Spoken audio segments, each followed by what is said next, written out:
Qual o erro mais comum no controle de pragas que você comumente encontra nas propriedades? Falta de conhecimento sobre a praga. Mais importante, dose ou custo de aplicação? O mais importante é controlar. Adjuvante é tudo igual? Não, não mesmo.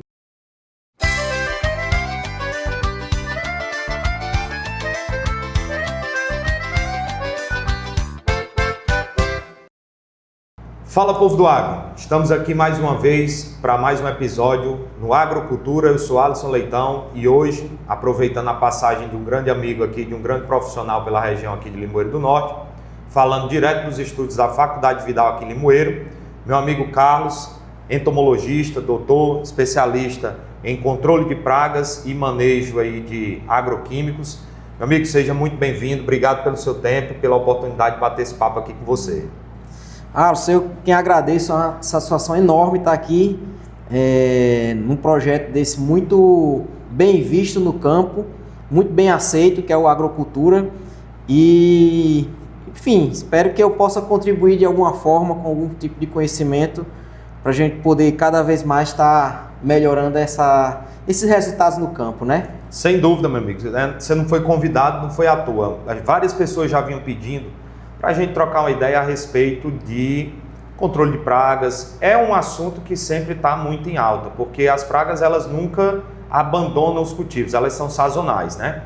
Então aqui na região do Ceará, Rio Grande do Norte, no extremo nordeste aqui, nós estamos saindo de um período de chuva, entrando num período mais seco, e aí a turma que produz principalmente mamão aqui na região, tanto para exportação quanto para o mercado interno, já está começando a perceber uma incidência maior aí do ataque de ácaros, de cigarrinhas e tudo. E aí, só para o pessoal sentir nesse primeiro momento, hoje nós vamos tratar a respeito do controle de ácaro e cigarrinha, tanto no mamão de exportação quanto no mamão produzido para mercado interno, e também vamos falar de uma plataforma que você está trazendo aí em primeira mão nos próximos dias, para trazer justamente um aperfeiçoamento para aqueles profissionais que trabalham com controle de pragas, monitoramento de pragas, manejo integrado e a parte também de manipulação e uso dos defensivos agrícolas, correto? Então, Alisson, o Agronectase, ele é um projeto que ele surgiu diante de uma grande necessidade que não só eu acredito, todo mundo enxerga no campo, que é o quê? Aquele profissional que ele necessita de ter um certo tipo de conhecimento, necessita conhecer melhor a praga, conhecer melhor o produto para ele poder tomar uma decisão mais concreta. Sim. Então, uma coisa que eu sempre falo nas minhas palestras, falava em sala de aula, que a primeira conclusão que quando a gente sai da universidade, que chega no campo, é que a gente não sabe de nada. E realmente isso é uma realidade que não só eu, vou dizer assim, não só eu vivenciei essa realidade não. Eu acredito todo profissional. E com o tempo a gente vai aprimorando, a gente vai conhecendo melhor o campo, a logística de tudo, vai vendo os fatores que realmente interferem no manejo de pragas.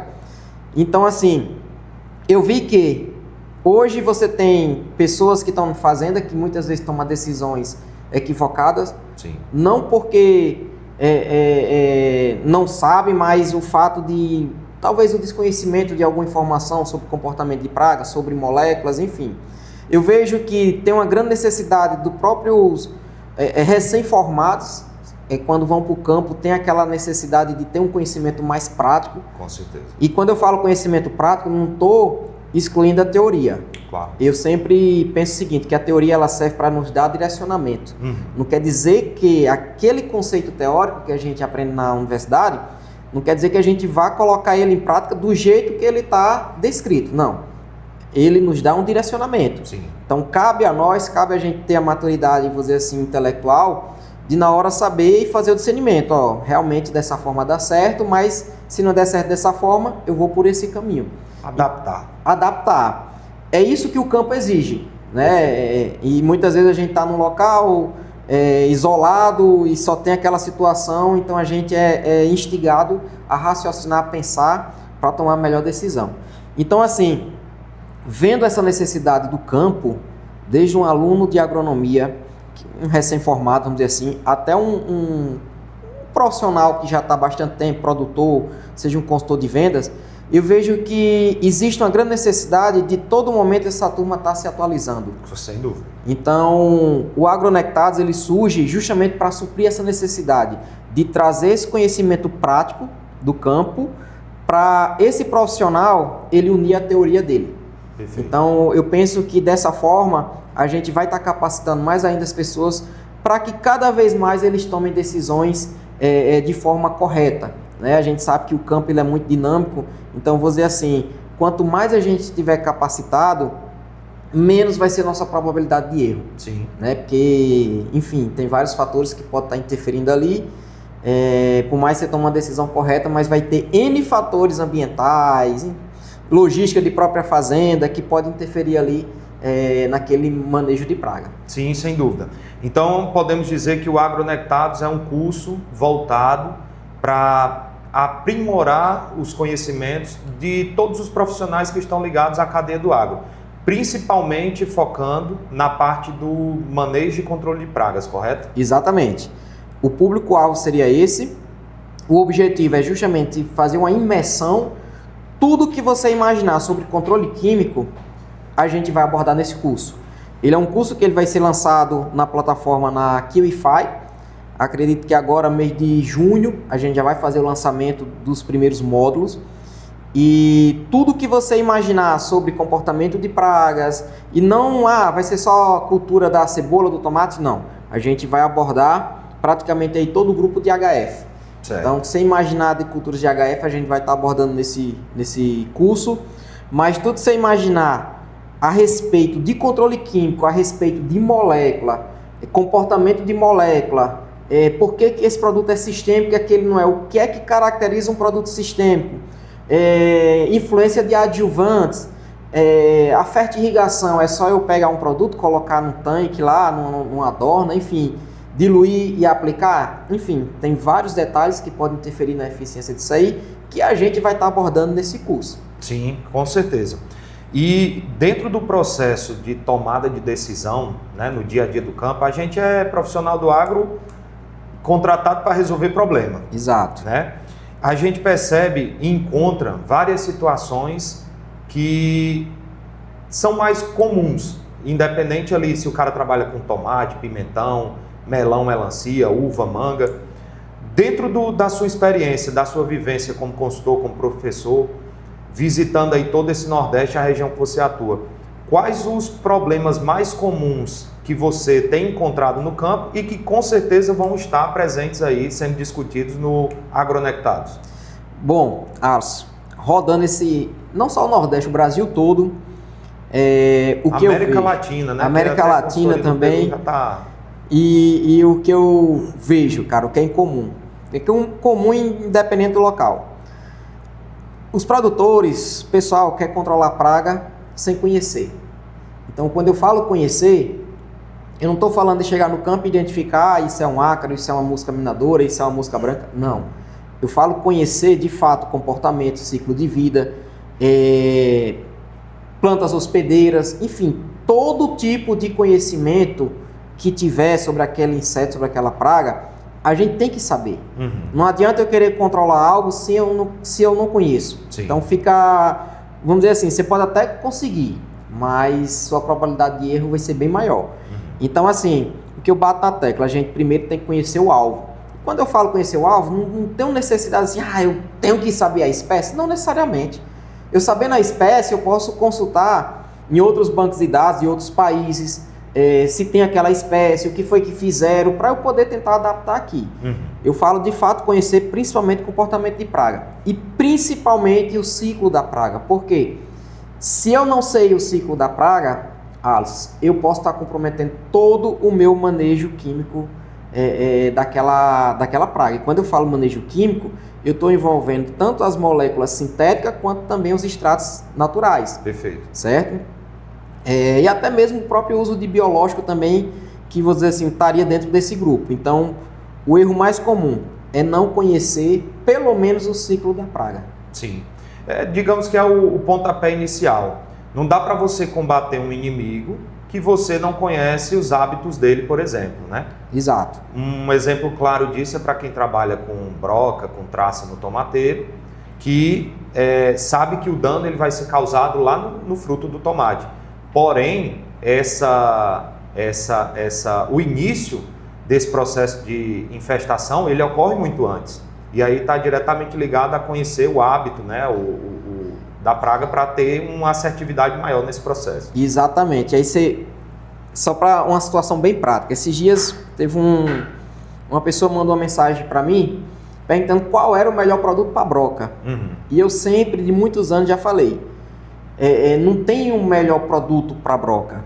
O problema hoje de broca do tomateiro, isso é no Brasil todo, não é produto, é tecnologia de aplicação. Sim. Aí você pergunta, mas por quê? Carlos, se eu estou lá, calibro, regulo tudo direitinho, uso um bom adjuvante, só que qual é a bronca, Alisson, que eu vejo aí no campo? Você pega um fruto de tomate, aonde ele tem lá as suas brácteas. A fêmea da broca pequena, o comportamento dela é colocar esses ovos debaixo dessas brácteas. Sim. Entendeu? É interessante que você muda de região, muda o termo. A gente conhece como bráctea, que seria o termo técnico.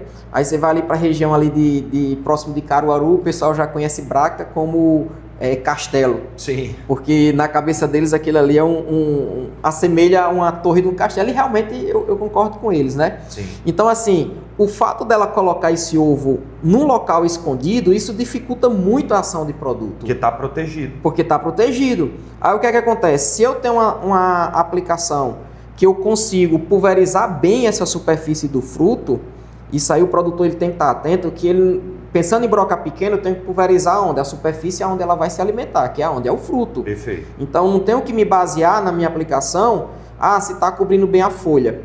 Não é, a broca ela não ataca a folha, ela está atacando o fruto. Sim. Então assim, se na hora da aplicação o produtor ele consegue fazer uma boa cobertura na superfície do fruto, ou então até atingir a casca do ovo, primeiro alimento da lagarta, a casca do ovo. Uhum. Se tiver produto na casca do ovo, ela já vai ingerir, ali ela já vai morrer. Caso não consiga atingir a casca do ovo, mas eu conseguir distribuir bem sobre a superfície do fruto, na hora que a lagarta estiver lá raspando para poder entrar, ela já vai ingerir produto e ela já vai morrer ali. Sim. Então assim, eu volto a dizer, o problema de broca não é produto. O nosso desafio é fazer com que eu tenha melhor cobertura da aplicação sobre a superfície do fruto. Ah, claro. Acertar o alvo, né? Acertar o alvo, exatamente. Aí, dentro desse processo de acertar o alvo, obviamente que a escolha das ferramentas, né, elas se tornam também um ponto fundamental. Sim. Na prática, a gente vê, hoje há uma infinidade de produtos no mercado e muitos deles, embora tenham nomes diferentes, mas muitas vezes pertencem ao mesmo grupo químico. E aí qual é o problema do desconhecimento desse ponto? Porque, por exemplo, como você falou, se tiver ali determinado produto na fase em que ela vai eclodir do ovo para virar uma lagartinha, ela já pode ser atingida ali. Se for depois que ela vai entrar dentro do fruto, ela também pode ser atingida ali. Se for depois, quando ela vai sair, vai empulpar no solo, já é um outro processo. Então, qual que é a importância de conhecer os grupos químicos e fazer a distribuição dessas ferramentas no time certo? Então, Alisson, tem um grande amigo meu, ele planta muito ali na região próxima de Caruaru, de Bezerro, se chama Júnior de Sebastião, Júnior, né?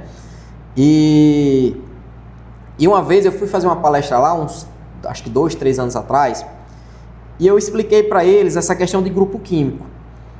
E o que é que eu mostro hoje nas minhas palestras para os produtores? A numeração.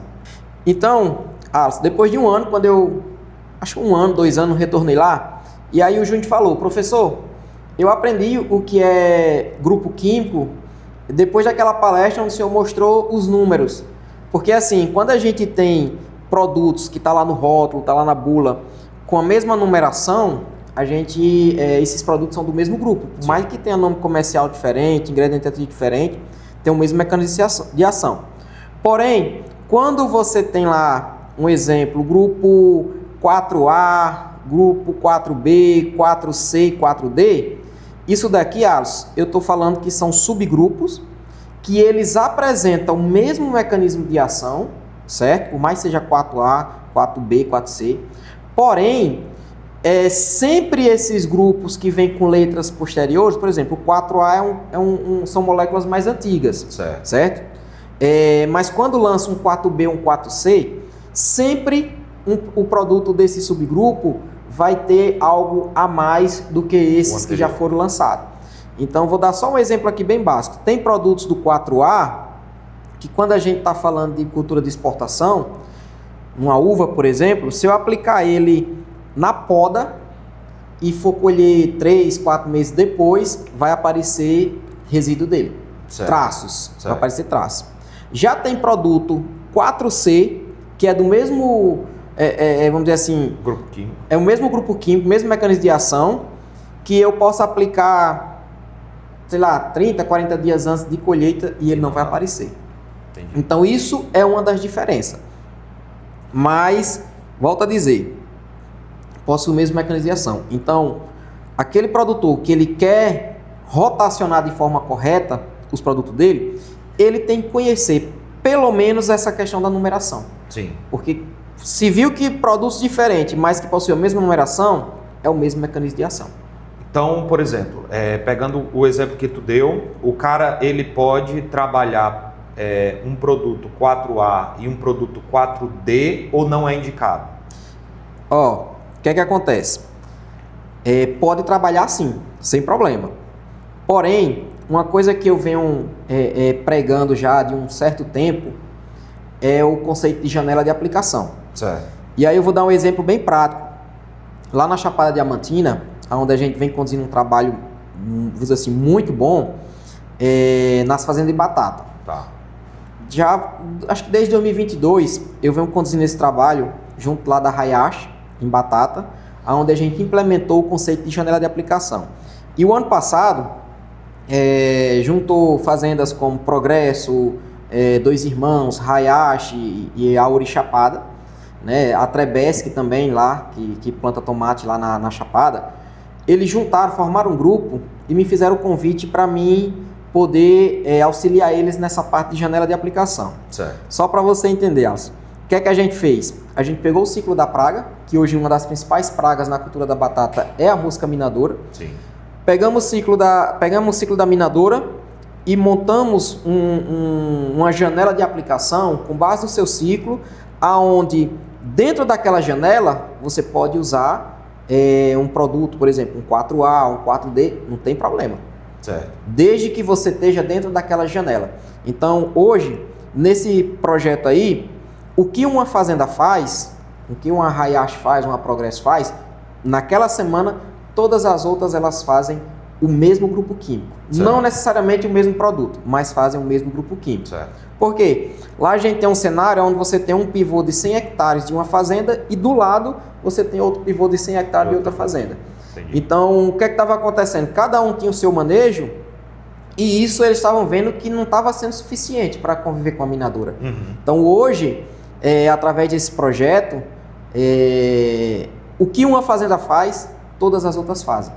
E assim, Alisson, desde o ano passado que eu tento fazer um trabalho lá de pesquisa para quantificar a eficiência de inseticida e não consegui montar ainda porque a incidência de minadora sempre vem baixa. Depois que a gente implementou essa janela, tem minadora no campo? Tem, mas não é o problema que era há 2, 3 anos atrás. É algo parecido, por exemplo, com o que o estado de São Paulo faz na citricultura, né? Que ele subdivide o estado em regiões e dentro daquela região há uma, vamos chamar de calendarização de aplicação de determinadas moléculas para que quando houver migração dessa praga para uma outra região, ela já seja, por exemplo, atingida por um outro grupo químico. Exato. Né? Justamente para fazer, digamos assim, a boa vizinhança, né? Um manejo integrado a nível regional. É porque assim, a primeira coisa que um produtor ele tem que conhecer, o conceito de resistência. Sim. Então, tem muita gente assim, o inseto sofreu uma mutação, o inseto ficou resistente. O inseto, ele já é resistente, certo? Sempre vai ter um indivíduo que já nasceu resistente. Exatamente. Quem é que se torna resistente? É a população. Isso. Então, imagina um produto que você nunca usou em determinada região e tem aquele problema de praga. Já existem indivíduos dentro daquela população que já é resistente. Sim. Então, quando a gente vem com a proposta da janela de aplicação, é o quê? Naquela geração da praga, eu vou usar produtos do mesmo grupo químico. Sim.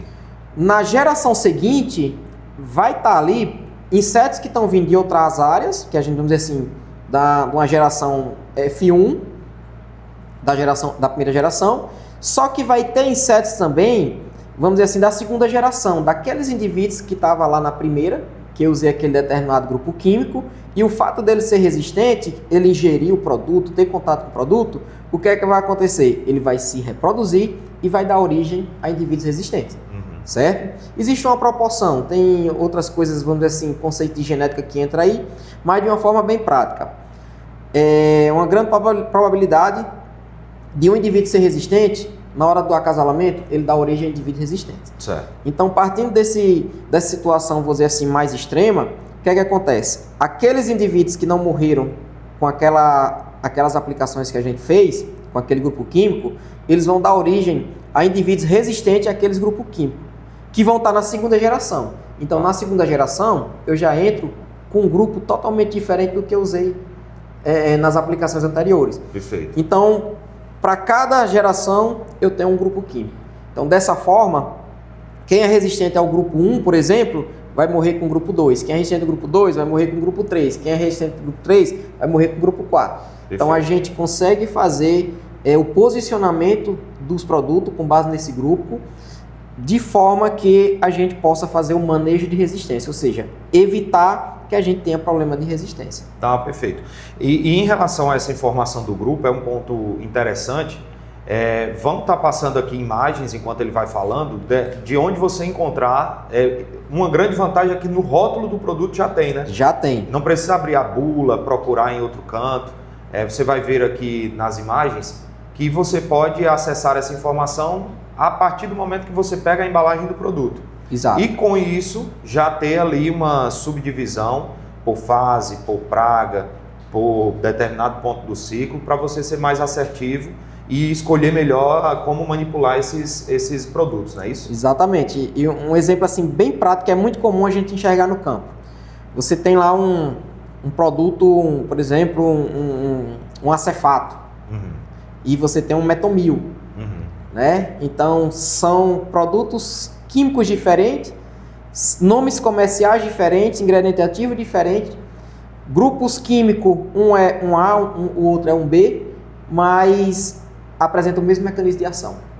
Então, se tiver de fazer uma janela de aplicação onde vai usar, por exemplo, um acefato, um metomil, que a gente vê ainda usando muito, principalmente cultura do milho, essas coisas, que esses produtos eles possam trabalhar na mesma janela. Certo. Não é que ele vai misturar os dois, não. Não tem necessidade disso, não.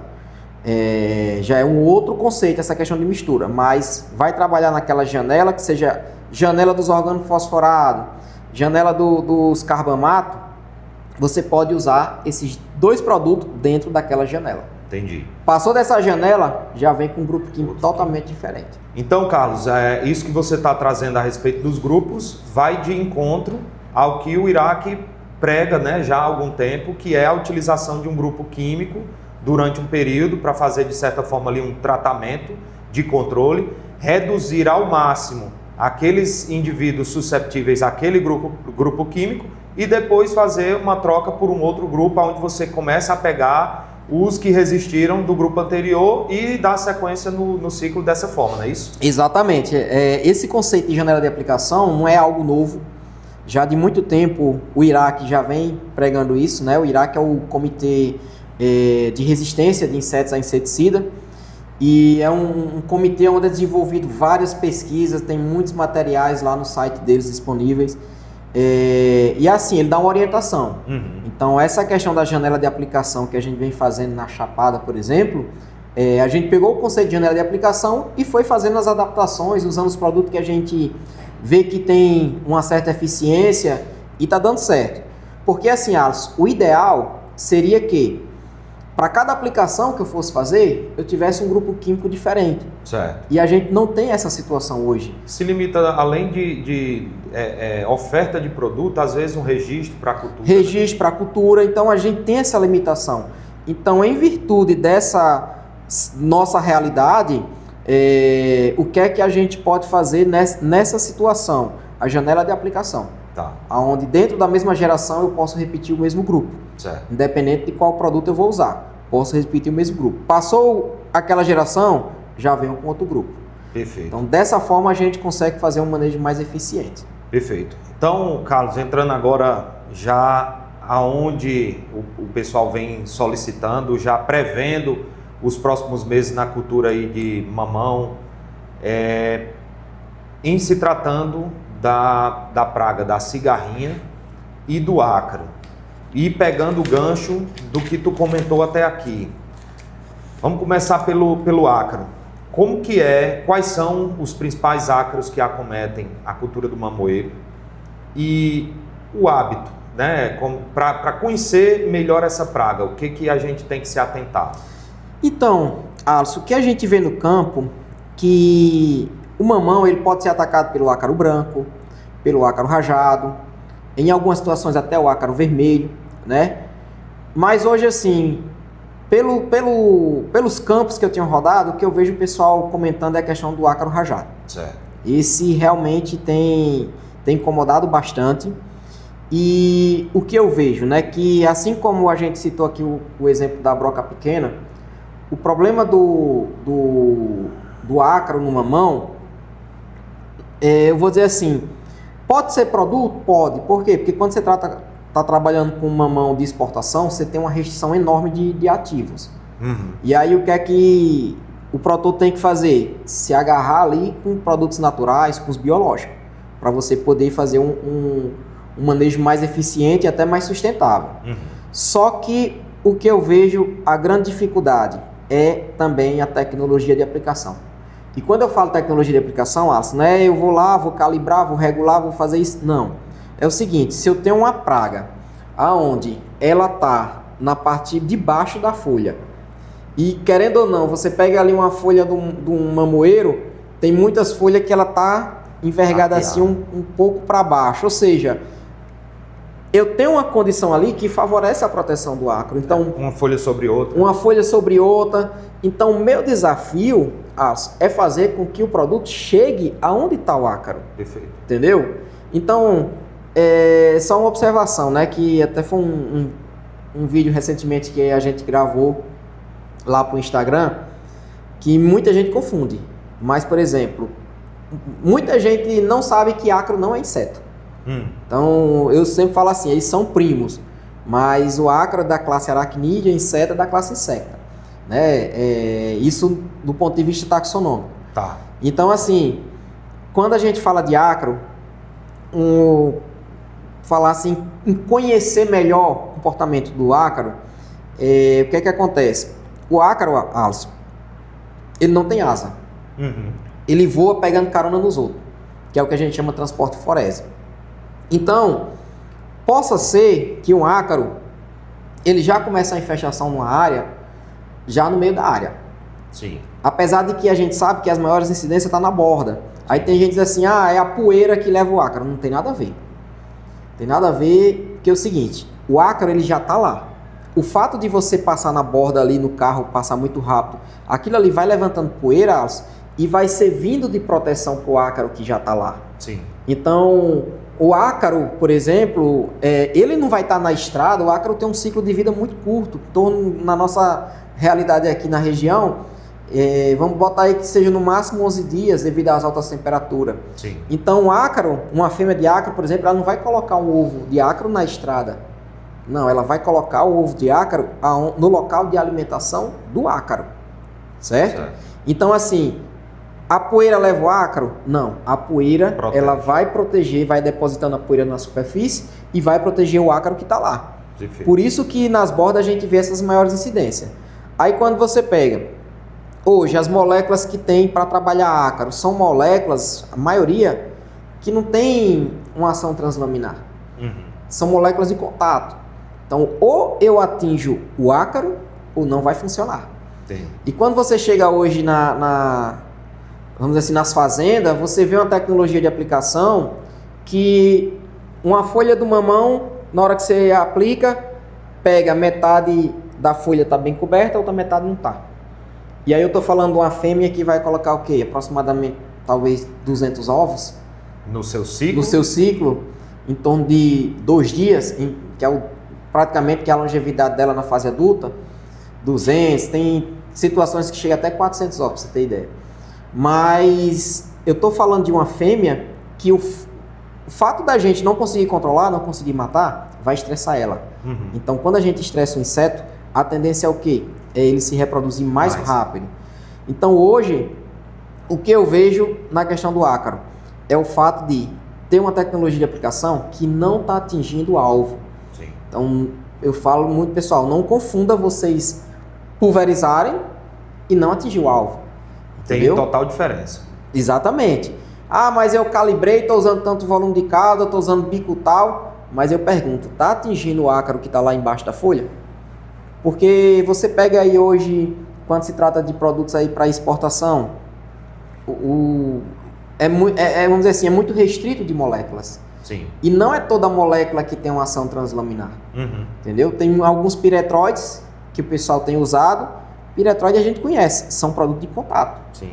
Então, se eu pulverizei lá a parte de cima e o ácaro está embaixo, não vai funcionar. Vai funcionar. O contato em gestão, ele tem ali uma eficiência um pouco maior em relação de contato, por conta que se o ácaro ele transitar por onde ainda houver ali o residual, né, no tempo hábil do produto, ele também vai ser ali acertado, né? Ah, pode ter esse, vamos dizer assim, até esse efeito residual, mas assim, o que é que eu vejo no campo, né? Quando a gente fala contato em gestão, como é a forma de alimentação do ácaro? O ácaro, ele tem um comportamento peculiar do seguinte, ele pica a célula, extravasa o conteúdo celular e ele se alimenta daquele conteúdo celular. Uhum. Então, se você tiver ali algum produto com ação translaminar que está dentro desse conteúdo celular, o ácaro ele vai ingerir e vai morrer. Tá. Certo? Agora, se é um produto que não tem essa ação translaminar, de fato, quando ele caminhar por aquela superfície, possa ser que mate, mas também não é certeza. A gente teria que fazer assim um trabalho para simular essa situação. Vou pulverizar aqui essa superfície, vou colocar o ácaro lá para caminhar, para ver se ele consegue se contaminar pelas pernas, alguma coisa do tipo, e ver se mata. Eu digo a você, nem todo produto consegue ter esse efeito não. Pegando esse gancho, Carlos, eu acho que isso aqui vai virar até um excelente corte. Em relação à ação translaminar, é um assunto que traz muitas controvérsias. Os produtos químicos defensivos, a gente sabe que há produtos que têm ação translaminar e há produtos que não têm, como, por exemplo, a maioria dos produtos de contato. Geralmente o translaminar ele tem ali uma ação até sistêmica, né? Agora, há adjuvantes que têm ação translaminar ou não? Então, Alisson, o que é que a gente escuta no campo? Usa esse adjuvante que ele vai levar o produto para dentro da planta. Isso é o que a gente escuta no campo. Ah, você vai aplicar em cima e vai sair embaixo. O que é que acontece? Para a gente entender esse conceito translaminar. Como a gente sabe, a superfície foliar, ela pode ter tricomas, pode ter pelo. Só em o produto passar essa primeira camada de tricomas, de pelo, essas coisas, a gente já pode caracterizar ele como translaminar, certo? Só que o translaminar que interessa pra gente é o quê? Qual é o comportamento dele? Aquele produto que ele vai penetrar na folha, certo? Na superfície, e ele vai ficar ali na região que a gente chama de região intercelular.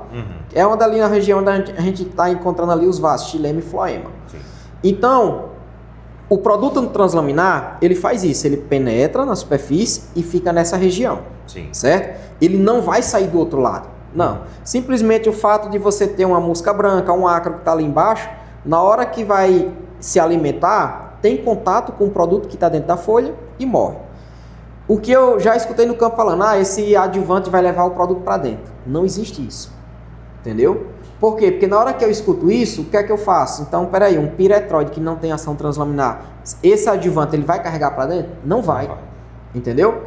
Então, o adjuvante, Alisson, ele vai ajudar o produto a entrar na folha, aquele produto que tem característica translaminar, que geralmente são produtos sistêmicos. O adjuvante ele vai ser um veículo. Exatamente. Né, para promover uma melhor cobertura, um melhor espalhamento. Quebra a tensão superficial e dessa forma o produto que tem ação translaminar, ele consegue penetrar na folha mais rápido.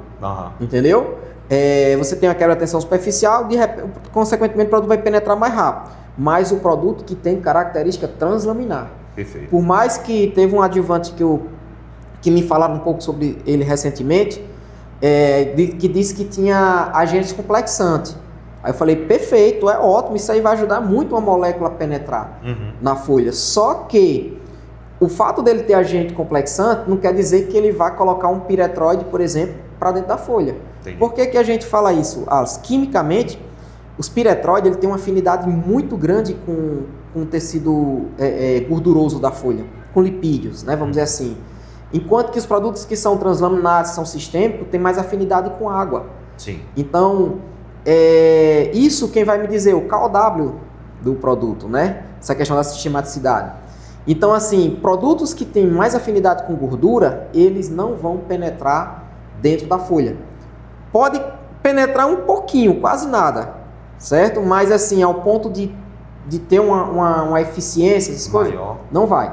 Então, o adjuvante, na minha opinião, é muito importante ter, tem que ter, porque ele melhora, de fato, sua pulverização, mas sejam cientes que nenhum adjuvante vai fazer com que o produto, que carrega o produto para dentro da folha, não. Perfeito. O produto, ele vai entrar para dentro da folha se ele tiver característica translaminar. Se ele não tiver, nenhum adjuvante tem esse poder de carregar, não.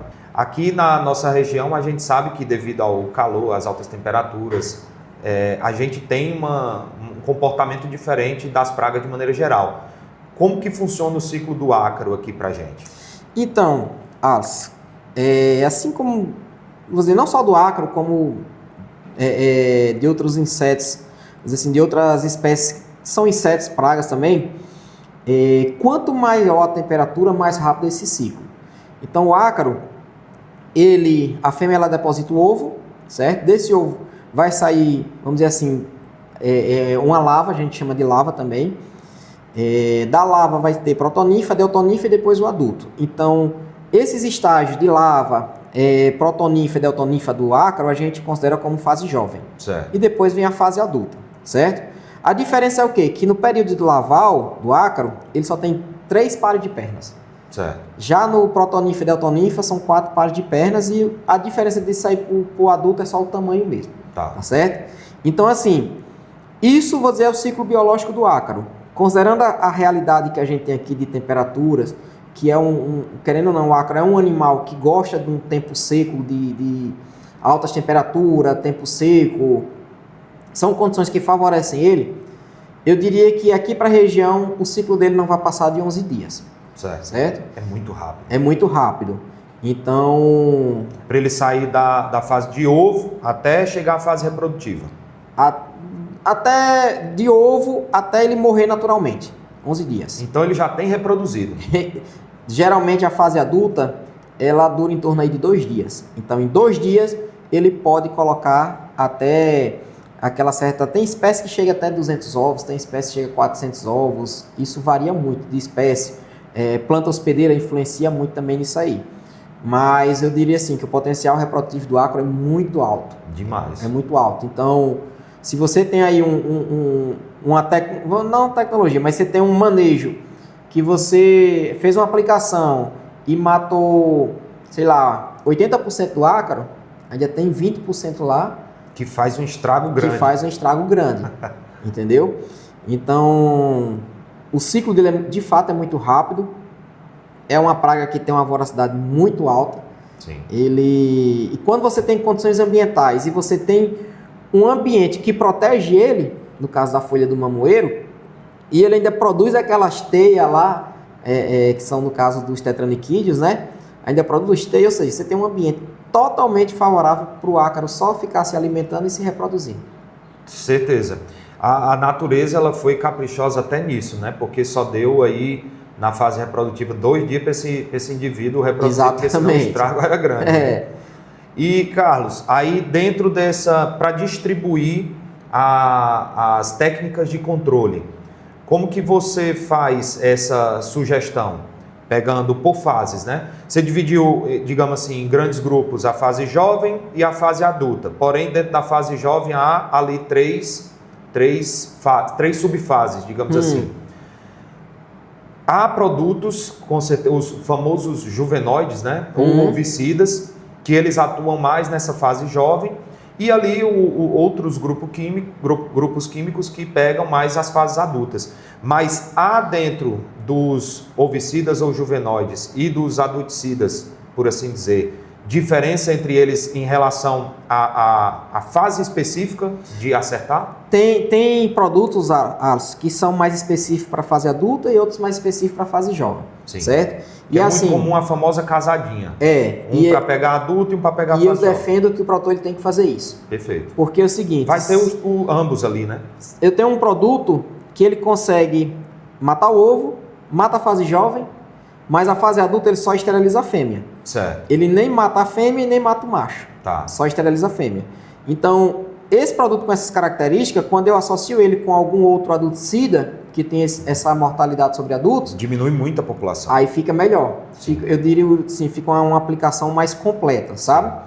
Tem produto que, vou fazer a aplicação dele aqui só pensando, só com esse produto, e é um produto que pega só o adulto. Sim. Mas aí você também vai ter a fase jovem causando dano, entendeu? Então eu sempre faço uma recomendação seguinte: usa 2 produtos pensando em fechar o ciclo. Esse tipo de mistura é uma mistura que está dentro também do manejo de resistência. Certo. A gente pode fazer, quando pensa em fazer misturas, a gente tem que ter em mente a seguinte coisa: 2 produtos para pegar 2 fases diferentes da mesma espécie, ou 2 produtos para pegar espécies diferentes. Tá. Então, esse é o conceito quando se trata de mistura. Então, assim, pensando no ácaro, se eu vou fazer uma aplicação, se eu não tiver outro produto, outro ativo sintético, né, que é o químico, para mim poder fazer essa mistura, qual é a sugestão que eu faço? Associe com o extrato de planta. Por quê? Os extratos de plantas, eles não têm tanta especificidade quanto uma molécula específica. Só precisa acertar. Só precisa acertar. Então, eu já fiz teste com vários extratos de planta que ele mata ovo, que ele mata a fase jovem e ele mata a fase adulta. Perfeito. E, além da grande vantagem da questão dos extratos de planta, é que eu misturo aí, por exemplo, eu tenho uma bifentrina para controle do ácaro. Essa bifentrina, ela já vai ter ali indivíduos resistentes. Sim. Porém, se eu associo um extrato de planta com uma bifentrina, eu quebro a resistência daquele indivíduo à bifentrina. Certo. Ele não iria morrer se tivesse só bifentrina, mas agora ele vai morrer porque tem uma bifentrina mais extrato de planta. Potencializador. Potencializador. Entendi. Essa mistura consegue quebrar a resistência. E dessa forma você faz um manejo mais eficiente. Sim. Tá certo? E aí eu abro até um parênteses. Tem muita gente que diz assim: eu não uso piretroide porque causa desequilíbrio em ácaro. Já está comprovado, isso é um conceito clássico. E assim, Alisson, não é só piretroide que causa desequilíbrio em ácaro. Entendeu? Porque muita gente alega o quê? Que os piretroides, eles matam ácaros predadores. Realmente, isso aí inimigos naturais. Não tem o que discutir. Só que o que eu penso é o seguinte: o que não podemos é a gente exagerar naquele tipo ou naquele produto. Então, não é que eu particularmente, eu não excluo nenhum produto de um programa de manejo. É não depender daquele grupo. Não depender só daquilo. Entendeu? Porque se tratando de uma cultura de exportação, eu já tenho restrição de moléculas. Sim. E eu ainda vou deixar mais moléculas fora. Entendeu? Então, assim, eu sou a favor de usar, até porque, eu penso que você pega aí a bifentrina, né, um ativo, um piretroide, que inclusive alguns produtos comerciais de bifentrina têm registro para controle de ácaro. Entendeu? Sim. Então você para assim para pensar: poxa, uma multinacional que tem também vários doutores, vários pesquisadores renomados, sabendo desse conceito que piretroide pode causar desequilíbrio, mesmo assim ainda registra um produto desse para controle de ácaro. Por quê? Porque na cabeça dele, na ideia dele, não é para a gente depender só disso. Isso. É mais uma ferramenta para a gente usar no manejo. Sim. Entendeu? Então, assim, uns meses atrás, acho que mês passado, eu estava na região de Barra da Estiva, fazendo um dia de campo lá com produtores de morango, e eles falaram de alguns produtos que estava deixando de usar por conta de ácaro predador. Só que eu falei, gente, não é que vocês vão deixar de usar esse produto, só usa menos. Uhum. E o programa e o conceito do manejo integrado de pragas, Alisson, não é você deixar de usar químico, é você usar o químico de forma inteligente. Perfeito. Entendeu? Então, assim, eu penso que cabe sim usar um produto desse no manejo, só que a gente não pode usar só ele. Aí você vai estar contribuindo sim para desequilíbrio de população, e não só de ácaro, como também de outras pragas, entendeu? Sem dúvida, sem dúvida. Pegando o gancho que você falou aí da cultura do morango, né?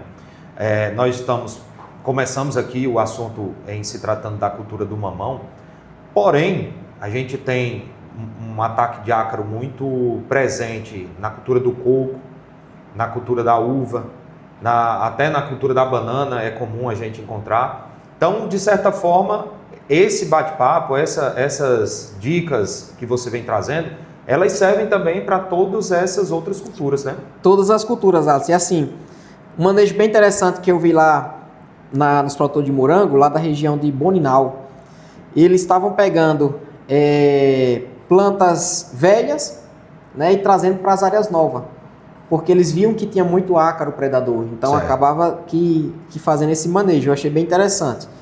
E assim, uma coisa também que me chamou a atenção, foi até um trabalho feito lá na Peter Fruit, que é acho que talvez hoje seja a maior empresa produtora de morango do Brasil, e tem um agrônomo lá que é o Tiago, um cara muito inteligente, que hoje ele faz pesquisa e também desenvolve a parte de manejo de pragas e doenças lá da Peter Fruit. E a gente fez um trabalho lá com extrato de planta, Alisson. Uhum. E até então, eu sempre falava que extrato de planta, ele tinha o poder, aquele efeito de choque. Se bater, morreu. Se não bater, não vai morrer.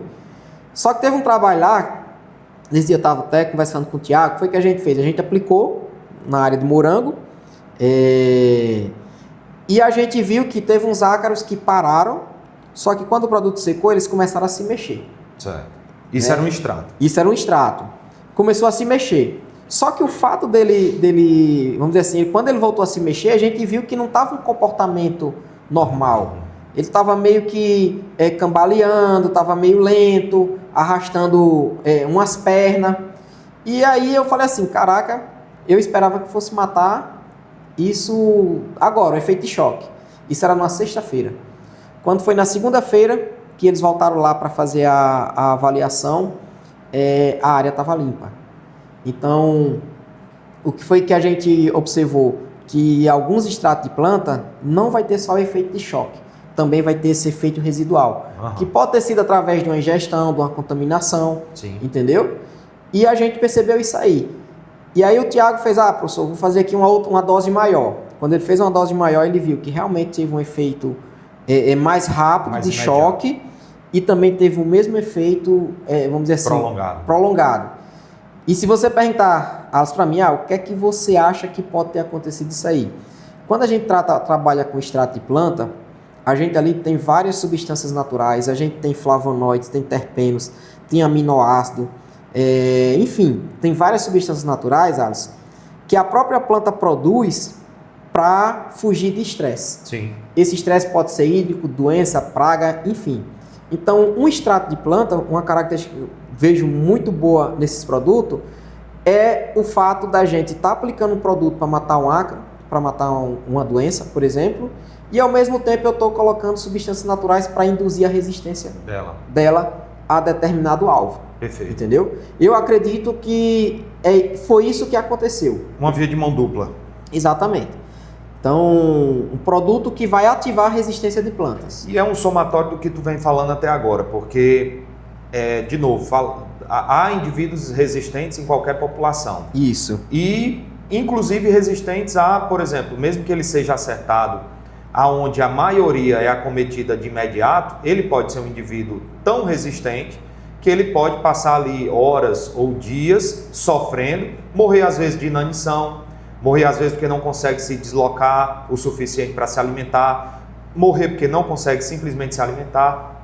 Então, tem várias formas que foi percebido nesse caso aí, que você teve aí upgrade, digamos assim, do resultado normal ou comum que a maioria dos extratos costumam dar, né? E eu, pegando essa situação prática que a gente teve no morango, com ácaro, aí é o que eu sugiro também para o pessoal do mamão.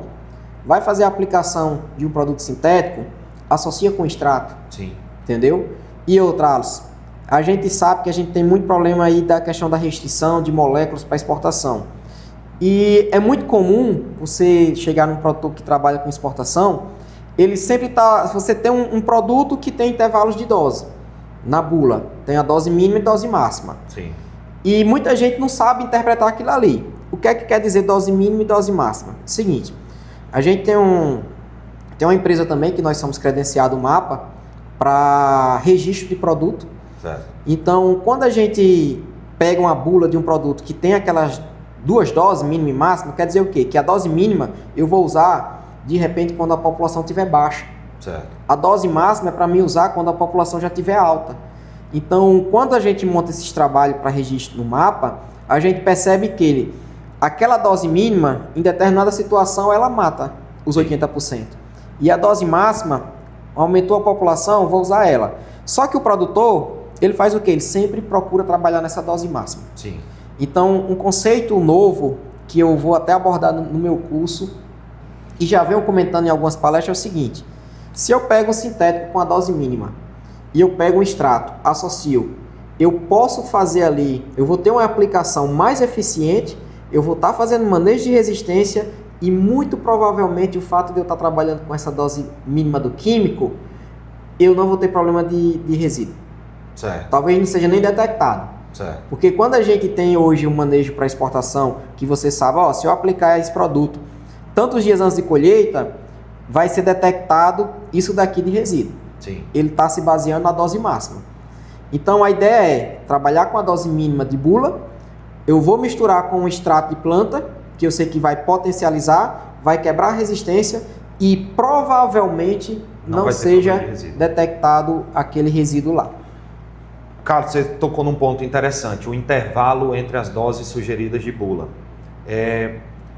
E para quem, sei lá, o cara percebeu que aquele produto que costumava funcionar bem dentro desse intervalo, mas que hoje já não funciona mais.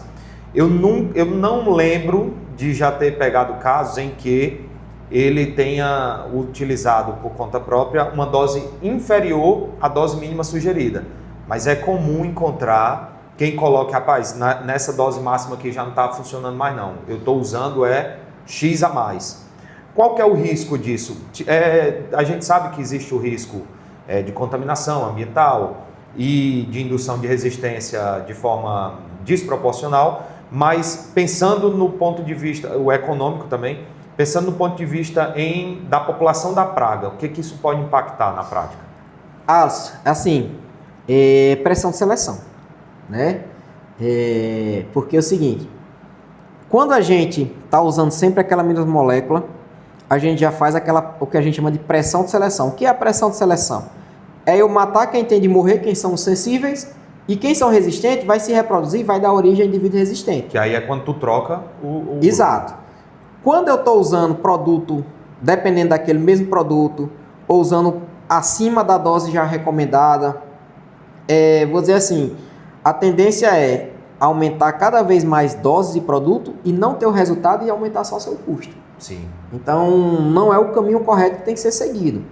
Numa situação dessa daí, como você falou, produtores que nesse intervalo já não estão vendo mais eficiência e estão usando outras doses, eu digo a você, se ele pegar essa dose mínima ou a dose máxima que ele usava antes, e se ele associar com o extrato de planta, ele vai ver eficiência. Melhorar, né? Porque o extrato de planta ele consegue quebrar essa resistência àquela molécula. Uhum. Teve um trabalho que foi conduzido por um amigo meu, pesquisador da Embrapa, que é o Dr. Eudes, lá da Embrapa Semiárido Petrolina. Há muitos anos atrás, ele fez um trabalho de abamectina em ácaro rajado, avaliando questão de resistência. Sim.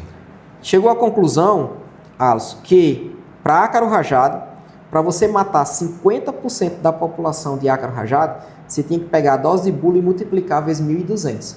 Nossa. Não é, vamos dizer assim, é inviável um negócio desse.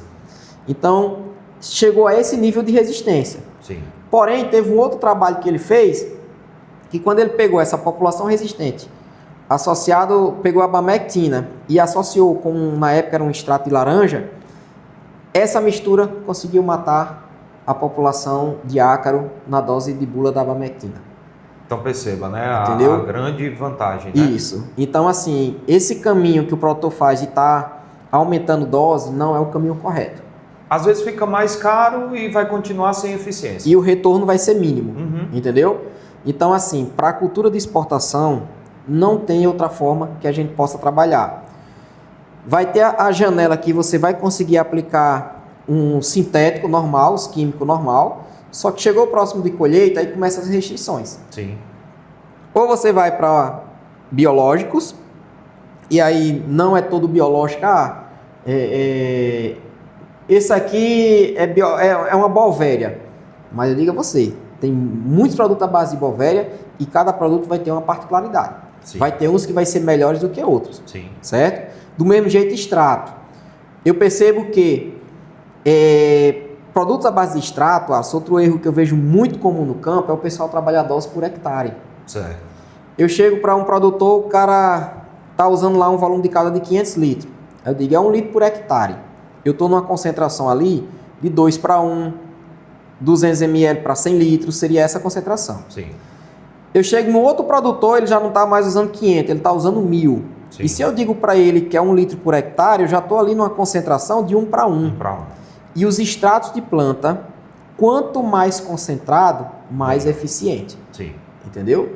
Então, essa dose por hectare de extrato de planta não acho correto. Correto mesmo é trabalhar dose por concentração. Perfeito. Independente do volume de calda ali que você vai usar, você vai manter a concentração. Vai ser proporcional. Vai ser proporcional. Uhum. Aí tem pessoal que fala assim, eu faço aplicação por drone com 20 litros, com 30 litros. É aquela coisa. Quanto mais concentrado, melhor. Então, se você quer manter 1 litro no volume de calda desse, não tenha dúvida que a gota vai ficar mais eficiente. Vai Certo. ficar mais forte. Entendeu? Mas eu quero trabalhar nessa concentração aqui. Não tem problema. Certo. Mas produto natural tem que trabalhar nessa dose por concentração. Como que está hoje o conceito dessas ferramentas em relação ao controle de ácaros? Alice, eu já fiz teste com alguns produtos, algumas Bovéria vou dizer assim, líquidas, e realmente até me surpreendeu. Tem umas que tem um efeito de choque. Você aplicar, bateu no ácaro ali, morreu. Isso daí, eu até recentemente fiz uma palestra para o pessoal proto de uva. E a gente tem problema de cigarrinha, tem problema de ácaro na uva, né? Uhum. E o que eu digo assim pro pessoal, a gente tem que buscar ferramentas que nos dê um efeito de choque. Sim. E você aplicar, bater ali no alvo e já diminuir aquela incidência ali na hora. Porque o efeito residual de produtos, a tendência é que a eficiência seja muito menor por N fatores. Entendeu? Seja questão de fatores ambientais, Degradação fisiologia, da molécula. degradação, enfim. Então a gente tem que buscar isso aí. Tem Bovérias líquidas que realmente vai proporcionar efeito de choque. Sim. Outras Bovérias, vou dizer assim, a base, formulação que são pós, eu já não vi esse mesmo efeito de choque que as líquidas. Certo? Então, assim, uma coisa que a gente tem que entender também na nossa realidade, que muitos produtores, quando usam produto à base de Bovéria, quer ver o ácaro ali contaminado, né? Sim. Com a Bovéria e tal. Só que a Bovéria, muitas vezes ela mata o ácaro, mata um inseto, e ela não esporula. Uhum. Aí você pergunta, mas por que não esporula? Porque a esporulação ali é a estrutura reprodutiva da Bovéria. Sim. Ela só vai esporular se tiver condição ambiental para ela. Favorável. Se ela não tiver condição ambiental, ela mata o ácaro, Mas e ela não se apresenta. não se apresenta. Uhum. E o produtor muitas vezes vai olhar assim, não funcionou, não esporulou. Não necessariamente. Sim. Ela vai esporular se tiver condição ambiental para ela esporular. Entendeu? Entendi. Então, assim, eu vejo que são produtos que têm mercado para isso. agora tem que mostrar eficiência. Com certeza. Então, eu quero saber, quando eu falo mostrar eficiência, é o seguinte: qual é o percentual de mortalidade de acro, eficiência, e essa Bovéria aqui, ela vai funcionar por quantos dias? É uma coisa que eu ia te perguntar. Nós temos aqui um sol para cada um, né? E a gente sabe que a maioria desses fungos, desses inimigos naturais, na verdade dos biológicos de maneira geral, eles têm uma sensibilidade à luz. E aí existe algum dado, alguma informação em relação ao tempo hábil desses organismos após a aplicação? Se tem, até agora não me apresentaram não, né? Mas é uma coisa que eu sempre bato na tecla. A gente hoje tem várias empresas que trabalham com biológico. E eu até falo para as empresas e também falo para os produtores que a gente tem muito contato. Vem um pessoal falar de tal biológico aqui. Aí a gente pergunta, qual é a diferença? É a cepa. Cara, eu não quero saber que cepa, eu quero saber o seguinte, é quantos por cento mais eficiente? Qual é a durabilidade disso no campo? Com quantos dias eu tenho que repor? Por quê? Vou dar um exemplo aqui, um tricoderma. Você vai lá, faz um trabalho com tricoderma específico daquela empresa, deu isso aqui de eficiência. Se não ficar bem claro a diferença daquele tricoderma para outros tricoderma, na hora que a fazenda vai cotar, ela vai cotar o quê? Tricoderma. Isso. Entendeu? E eu acho assim, uma resposta muito... vou usar até esse termo, muito pobre de uma justificativa, quando a pessoa diz assim, a cepa é diferente. Beleza. Mas a gente que está no campo, a gente quer saber o seguinte, quantos por cento esse seu biológico é mais eficiente? Quanto tempo seria a longevidade dele no campo? Realmente, o intervalo de aplicação seria de quantos dias? É esse tipo de conhecimento que a gente tem necessidade. Com certeza. Entendeu? Dados. Só o fato de dizer, a cepa é diferente, beleza, mas essa cepa diferente, ela vai... Me entregar o quê? Uhum. É esse tipo de conhecimento que muitas vezes, se eu vejo o pessoal nas fazendas tendo necessidade e não tem essas informações, entendeu? Então, é isso que, vou dizer assim, de biológico a gente quer saber. Sim. Que a gente viu que mata, a gente viu que controlou, mas o que é que... As mesmas informações que a gente tem das moléculas sintéticas, a gente gostaria de ter dos biológicos. Seria o mundo perfeito, né? Exatamente. Agora, Carlos, um dos grandes problemas, principalmente na cultura do mamão mais de novo, acomete a cultura do milho, acomete a uva e por aí vai, é a cigarrinha. Isso. Dentro do mesmo contexto, começando pelo ciclo de vida dela aqui na nossa região, como que ela se desenvolve, quais são os principais fatores, até a gente chegar no dano que ela causa, né? Então, a cigarrinha verde, que é um dos problemas também aqui na cultura do mamoeiro, o que é que acontece? A fêmea, ela deposita os ovos, vou dizer assim, não na superfície, mas dentro da folha, certo? Ela não fica o ovo exposto, diferente do ácaro. Ela realmente insere o ovipositor e coloca o ovo dentro da folha. Eu chamo isso a atenção por quê? Porque tem muita gente que diz assim, esse produto aqui vai pegar o ovo da cigarrinha. Peraí, esse produto tem ação translaminar? Como é que ele vai matar um ovo que está dentro da folha? Entendeu? Então, assim, é um ponto que a gente tem que levar em consideração. Desse ovo vai sair a ninfa, que aí vai passar por diferentes estágios. A diferença de uma ninfa para o adulto é somente a presença de asas no adulto. Tá. Certo? A ninfa, ela não tem as asas A ninfa não tem asa, tá certo? E assim, tem uma fase que ela fica praticamente imóvel, parada, onde ela está formando a asa. Depois que ela formou a asa, ela vai sair voando, acasalando e realizando a postura. Então, assim, esse, vou dizer assim, é o ciclo da cigarrinha. Se a gente pegar aqui as condições que a gente tem na região, não tem um trabalho para dizer de forma exata, o ciclo é isso aqui, mas se fosse para me chutar, eu chutaria em torno aí de 21 dias no máximo. Certo. Seria o ciclo dela, certo? Então, assim, é um inseto que a gente caracteriza ele como polífago. O que é um inseto polífago? Se alimenta de vários hospedeiros. Sim. Então, quando não tiver mamão, ela pode estar em alguma outra planta hospedeira, ficando ali, vou dizer assim, de stand-by, esperando ter a cultura que ela gosta para ela vir e causar aqueles estragos. Teve até uma área de uva recentemente que eu estava presente e na vegetação embaixo, nas plantas daninhas, tinha bastante cigarrinha. No bredo, entendeu? A gente vê bastante, enfim, é um inseto que se alimenta de vários hospedeiros. Tanto que, quando se trata de cigarrinha, eu sempre falo lá para o pessoal da cultura da uva, mínimo de mato na área. Tá. Certo? Por quê? Porque não tem onde ela se alojar. Para não ter onde ela se alojar. Refugiar, no caso. Porque a ninfa, na hora que você entrar com o pulverizador e ela ou escuta um barulho ou de repente mexeu a folha, o máximo que ela faz é sair de baixo e vir para cima. Certo? Já o adulto não. Ele escutou o barulho, ele voa. E muitas vezes esse voo dele vai para uma superfície onde não tem produto. Certo. Que pode ser aquele mato que está ali embaixo. Certo. Entendeu? Então eu sempre bato na tecla o seguinte, mínimo de mato na área. Eu não estou discutindo aqui os benefícios que o mato pode trazer como para microbiologia de solo, não. Estou pensando no manejo fitossanitário, certo? E aí assim, uma coisa que eu sempre também propago. Para mim hoje, o melhor adulticida do mercado são as armadilhas com lona amarela e cola. Entendeu? Por quê? Depois eu posso até te mandar a imagem nas áreas de uva, como é que a gente faz, com lonas amarela e cola, certo?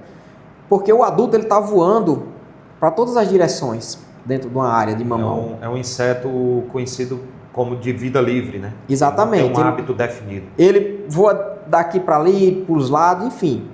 Então, o fato de eu ter essas armadilhas lá, o inseto que vai cair ali, deixar bem claro que ele cai ao acaso. Certo. Ele não caiu porque o amarelo atrai. Não, não é isso. O inseto, de um modo geral, a cigarrinha e os outros também são praga, eles se orientam mais pelo cheiro do que pelo visual. Tá. Então, se ele... você tem uma área de mamão aqui, tem uma cigarrinha a 2 km de distância, ela não está vendo o mamão, mas ela está sentindo o cheiro dos voláteis que está passando as correntes de ar e levando o cheiro do mamão para ela. Uhum. Então, do mesmo modo que um vento, vamos dizer assim, dissemina a praga, o vento também chama a praga para dentro da área. Com certeza. Entendeu? E... Por quê? Você tem uma área de mamão aqui, você está com a cigarrinha aqui, o vento passou aqui. Ela está sentindo o cheiro do mamão. Ela vai para onde? Para a fonte de alimento dela. Entendeu? Perfeito. Então tem essas duas situações da questão do vento. E aí o que é que acontece? Na hora que eu espalho essas armadilhas na área, vai cair cigarrinha ali, vai pregar, de certeza. E eu vejo muitas vezes, tem pessoas que fazem uma superfície de contato desse tamanho. Uhum. Só que o que eu falo para eles, o inseto que cai aqui, cai ao acaso. Então, o que é que vai capturar mais? Uma superfície desse tamanho ou uma superfície desse tamanho? Com certeza. Entendeu? Uhum. Então, para mim hoje, o melhor adulticida do mercado, pensando em cigarrinha verde, seja mamão, seja uva, o que for, são o uso dessas armadilhas. Certo. Entendeu? Aí, para a gente avaliar a eficiência desse tipo de método de controle, o que é que eu digo? Quantos ovos uma fêmea de cigarrinha chega a colocar durante seu ciclo? Vamos colocar aqui que em torno de 100 ovos. Cada cigarrinha presa ali, é menos 100 ovos na sua lavoura. Sim. É dessa forma que eu avalio. Perfeito. Entendeu? E isso não deixa de ser um método de monitoramento também, né? Um método de monitoramento e assim, quanto mais armadilha você puder colocar, mais captura você vai fazer. Sim. Certo? E aí o que a gente está falando também de um método de controle massal, captura massal. Certo. Então, eu digo isso porque tem áreas de uva que o produtor ele coloca entre uma planta e outra, uma linha, salta 2 linhas e coloca na outra, salta 2 linhas e coloca na outra. Tá ótimo. Mas se ele pudesse colocar em toda a linha que pudesse colocar, eu diria que vai capturar mais. Provavelmente. Entendeu? Uhum. Como eu falei, o inseto que cai ali, cai ao acaso. Uhum. Então eu diria que esse é o melhor adulticida do mercado. Perfeito.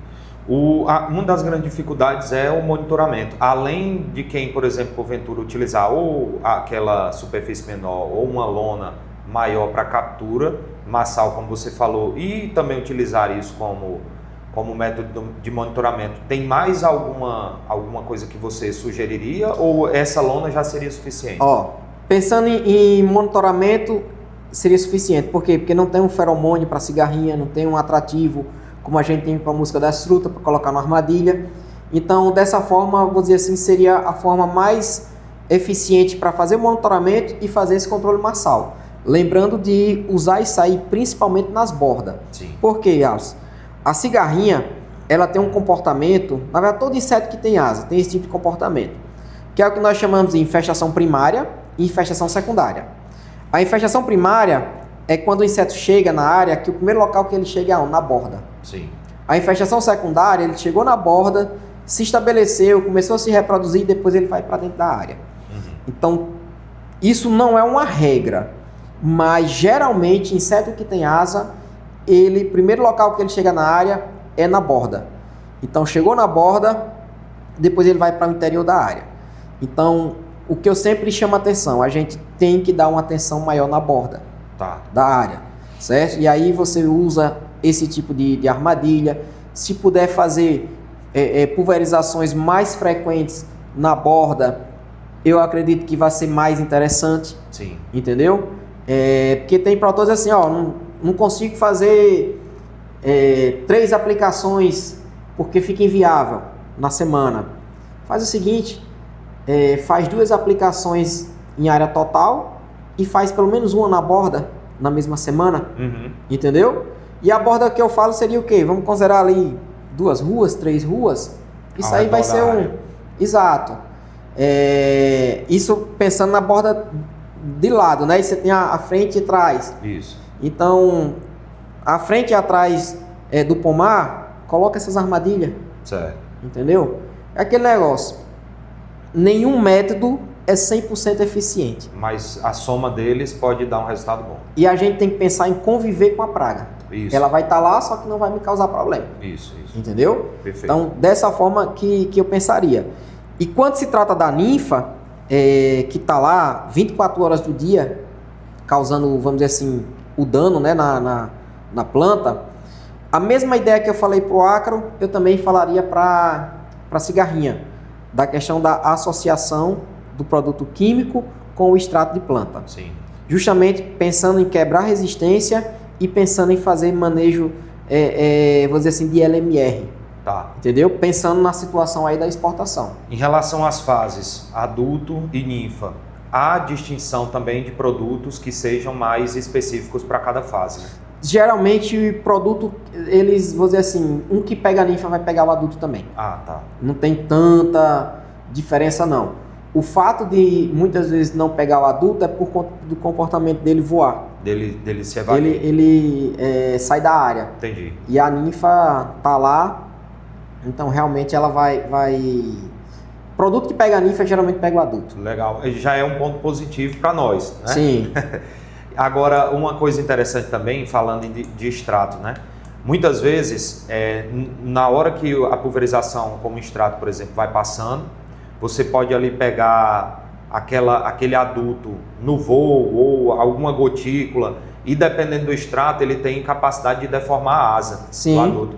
E aí vai tirar o poder de voo, poder de reprodução, poder de deslocamento e também vai ser mais um agravante que muitos químicos não vão ter essa ação, né? Exato. E assim, eu já tive trabalhos que eu montei que na hora que você aplica, você vê que a asa do inseto ele meio que dobra e prega. Sim. Pronto, aquilo ali ele não vai conseguir despregar, entendeu? E outra coisa, o fato desses extratos ele tem um efeito assim, knockdown, que a gente chama, que é o efeito de choque, e quando você associa com um químico, é muito comum o inseto, quando ele está contaminado só com químico, ele começa a se movimentar mais rápido para acelerar o metabolismo dele, uma forma dele se desintoxicar. E esses extratos, por ele ocasionar uma paralisia muito rápida, ele faz com que o químico atue de forma mais rápida também, mais eficiente. Perfeito. Entendeu? Perfeito. Por isso que eu sempre defendo.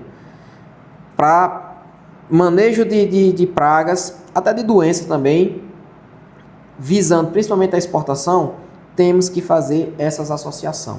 Porque, Alice, é aquela coisa, a gente que está no campo, a gente que está produzindo, temos que ter em mente o conceito da sustentabilidade. E a gente não consegue ter sustentabilidade só com 1 ou 2 produtos químicos, não.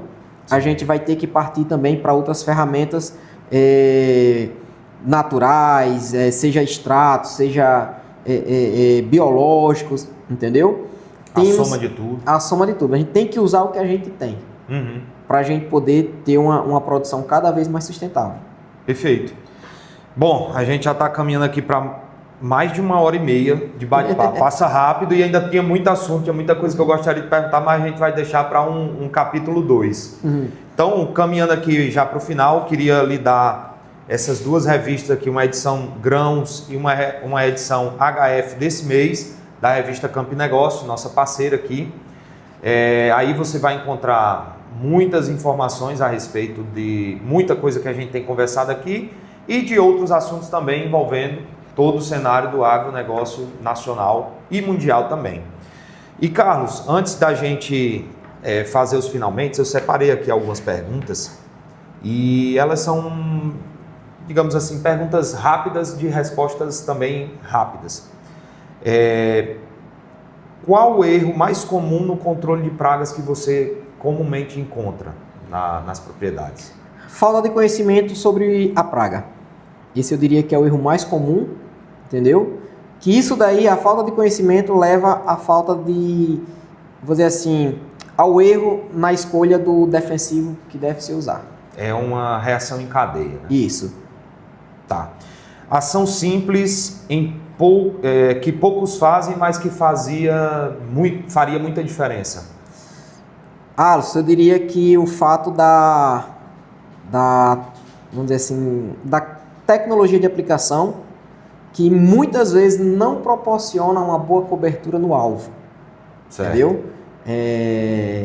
Vou dizer assim, é um detalhe que é um desafio nosso, mas que isso faz toda uma diferença pensando em eficiência para controle de pragas. E aí eu faço um adendo, às vezes a gente encontra falhas no processo de tecnologia de aplicação, aponta, e o cara responde, mas eu estou aplicando.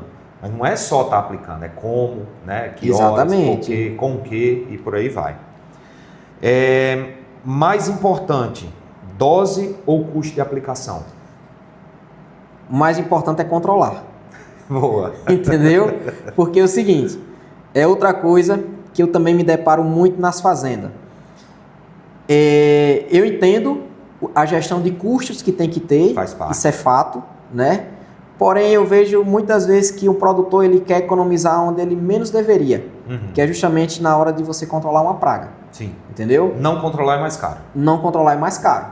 Então, ele tem que ter ciência seguinte, que se ele não controlar, ele possa ser que ele nem consiga colher. Eu vou dar um exemplo aqui de uma situação de uva, bem rápido, onde um produtor perdeu uma área, acho que eram 5 hectares de uva, uma válvula.